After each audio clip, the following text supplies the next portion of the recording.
मित्रों नमस्कार। आज हम तद सर्वनाम शब्द पर चर्चा करेंगे।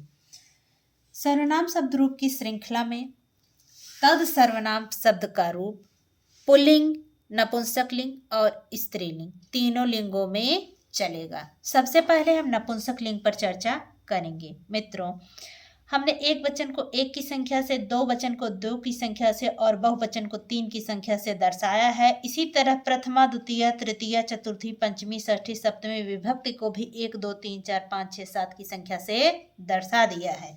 तो नपुंसक लिंग पे ध्यान दीजिए मित्रों। प्रथमा द्वितीय विभक्ति में तत ते तानि तत ते तान रूप बन रहा है। शेष रूप पुल्लिंग के समान चलेंगे, अर्थात तृतीया से लेके सप्तमी तक में जो रूप पुल्लिंग में बन रहा है यही सेम रूप नपुंसक लिंग में भी आगे बन जाएंगे। तो इस तरह से मित्रों आपको नपुंसक लिंग के रूप को याद करने की चिंता नहीं है। यदि आपको पुल्लिंग का रूप याद है तो नपुंसक लिंग का भी रूप आपको याद है। तो अब हम तीनों लिंगों के अर्थात पुल्लिंग, नपुंसक लिंग और स्त्रीलिंग के द्विवचन पर चर्चा कर रहे हैं। तो ध्यान दीजिए मित्रों, तृतीया, चतुर्थी, पंचमी विभक्ति द्विवचन संख्या से हमने मित्रों दर्शा दिया है। में ताभ्याम ताभ्याम ताभ्याम, तृतीया, चतुर्थी, पंचमी विभक्त द्विवचन में ताभ्याम ताभ्याम रूप पुल्लिंग में बन रहा है और स्त्रीलिंग में भी तृतीया, चतुर्थी, पंचमी द्विवचन में ताभ्याम ताभ्याम ताभ्याम रूप बन रहा है। इसी तरह षष्ठी, सप्तमी द्विवचन में तयोः तयोः और स्त्रीलिंग में भी षष्ठी, सप्तमी द्विवचन में तयोः तयोः रूप बन रहा है। तो मित्रों नपुंसक लिंग में भी यही रूप बनेगा, क्योंकि तृतीया से लेकर सप्तमी तक के जो रूप पुल्लिंग में बन रहे हैं यही नपुंसक लिंग में बनेंगे, जैसा कि मैंने आपसे पहले ही बता दिया। तो तृतीया, चतुर्थी, पंचमी द्विवचन और षष्ठी, सप्तमी द्विवचन में जो पुल्लिंग में रूप बन रहा है यही नपुंसक लिंग में भी हो जाएगा। अब आगे ध्यान दीजिएगा मित्रों, प्रथमा द्वितीय विभक्त द्विवचन पुल्लिंग में तव रूप बन रहा है, लेकिन नपुंसक लिंग और स्त्रीलिंग में ते रूप बनेगा। प्रथमा द्वितीय विभक्त द्विवचन में ते रूप बन रहा है नपुंसक लिंग और स्त्रीलिंग में। प्रथमा द्वितीय विभक्ति द्विवचन। और मित्रों यहीं पर आप ध्यान दीजिए, पुल्लिंग प्रथमा विभक्ति बहुवचन में भी ते रूप बन रहा है। इस तरह से ते रूप 5 स्थानों पर बन रहे हैं। तो ऐसे भी आपसे प्रश्न पूछा जा सकता है कि ते रूप कितने स्थानों पर बनता है। अब मित्रों हम एक वचन पर चर्चा करेंगे, पुल्लिंग और स्त्रीलिंग के।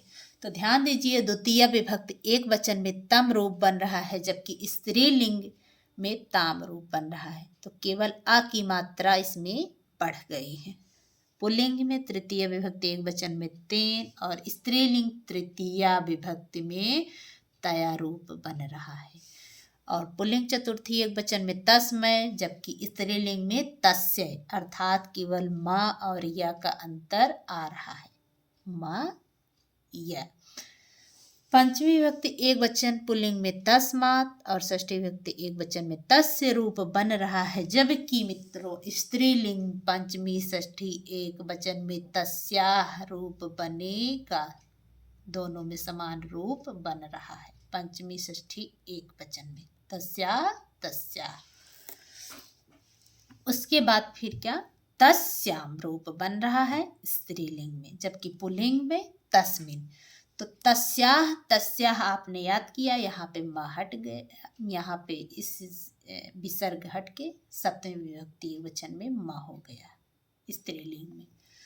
तो इस तरह से आप शब्दों पर ध्यान देंगे तो आपको एकदम अच्छे से क्लियर रहेगा।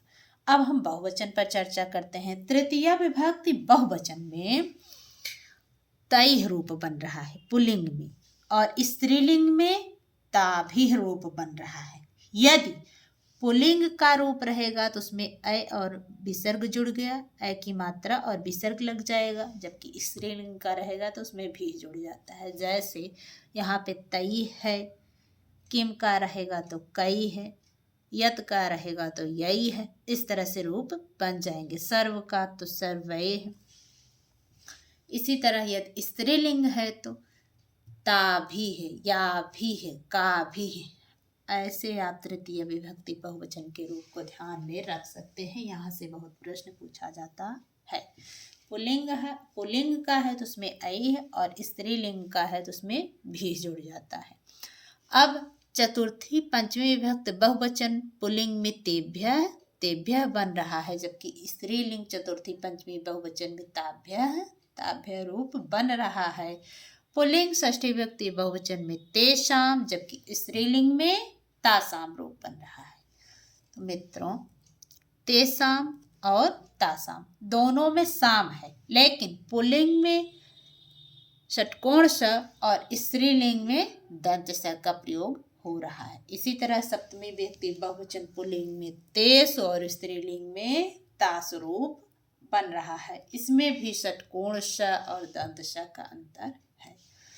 मित्रों, जब प्रथमा विभक्त हमको याद है, पुल्लिंग का रूप जैसे चल रहा है और स्त्रीलिंग का रूप जैसे चल रहा है, यदि हमको सर्वनाम के किसी भी सर्वनाम के तीनों लिंगों के रूप अच्छे से क्लियर है तो सेम उसी की तरह ही सभी सर्वनामों के रूप बने हुए हैं। यदि आपको एक अच्छे से याद है तो सभी रूपों को आप हल कर सकते हैं। यह कहने का तात्पर्य है कि यदि आपके एग्जाम में प्रश्न पूछा जाता है तो आप उसी की तरह जो शब्द रहेंगे उस पर ट्रिक मारेंगे तो आपका क्वेश्चन गलत नहीं होगा, अर्थात आपका क्वेश्चन एकदम सही जाएगा। इस तरह से आप एक बार समझने का प्रयास जरूर करें। मित्रों, यदि वीडियो पसंद आया हो तो लाइक शेयर सब्सक्राइब करना ना भूलें और बेल आइकन जरूर दबाएं, जिससे हमारे अगले वीडियो का नोटिफिकेशन आप तक जरूर पहुंचे। तो एक बार हम इसको पढ़ देते हैं। सबसे पहले पुल्लिंग, सह तौ ते तम तौ तान तेन ताभ्याम तय तस्मै ताभ्याम तेभ्यः तस्मात् ताभ्याम तेभ्यः तस्य तयोः तेषां तस्मिन् तयोः तेषु।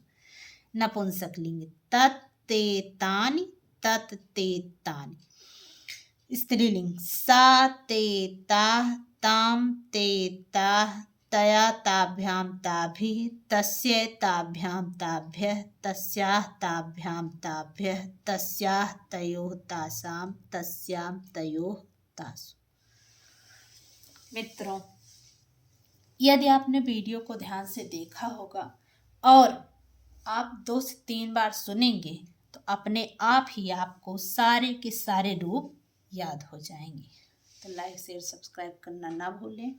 धन्यवाद।